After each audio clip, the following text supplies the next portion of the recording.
This story is amazing, and I can't wait to hear how a doctor who was comfortable performing abortions and sterilizations and doing things according to the world changed and said, I'm going to practice medicine God's way. It's quite a story. So when I went to college, right, in Spring Hill College in Mobile, Alabama. A good Southern college. A good Southern Jesuit college. That's right. I learned to think and I learned to question. But some of the formation processes were lacking. And so I began to see that there was many different opinions about church teaching. And I found that I had a heart for medicine. I had a heart for helping women. And I then went on to medical school. And I wanted to bring people happiness and joy, health and healing, and wholeness. Well, if you're really good at taking care of PMS and really good at taking care of female issues, you go into gynecology and you come face to face with the reality of contraception, sterilizations, and abortions, which you are taught medically that they are helpful to women, that they are good health care. And as a Catholic, you are taught that it's okay to believe in that if you form your conscience that way.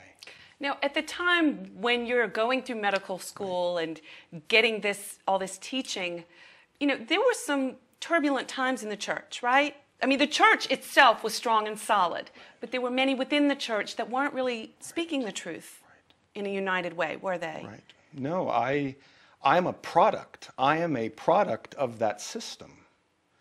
In fact, I believe that that's probably one of the major issues the church faces today.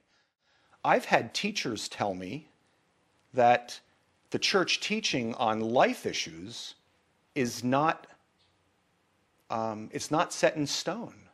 That through my conscience, I could dissent on contraception, on abortion in tough cases, on sterilization, on in vitro fertilization.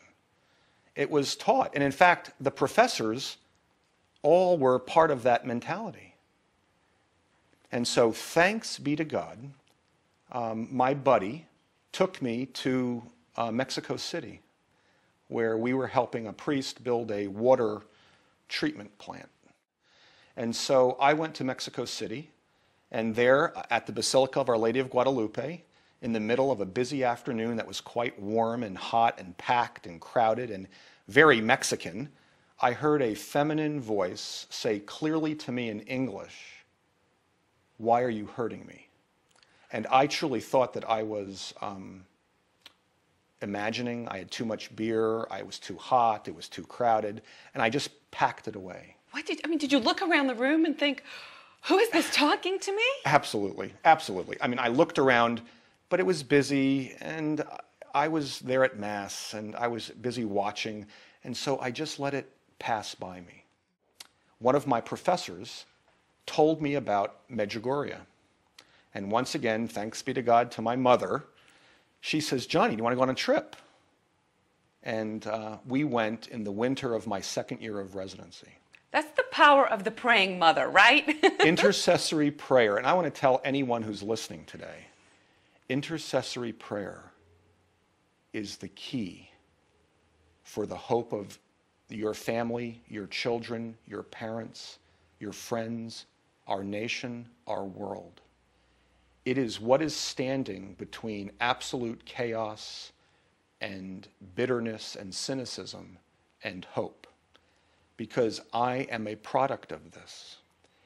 Instantly, just before going to Medjugorje, I began to realize that all the women I thought I was caring for were being damaged and were actually in crisis and were actually hurting.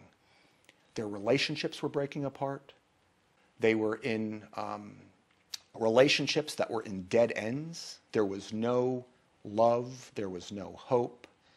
Women were thanking me for aborting twins because they got a 2-for-1.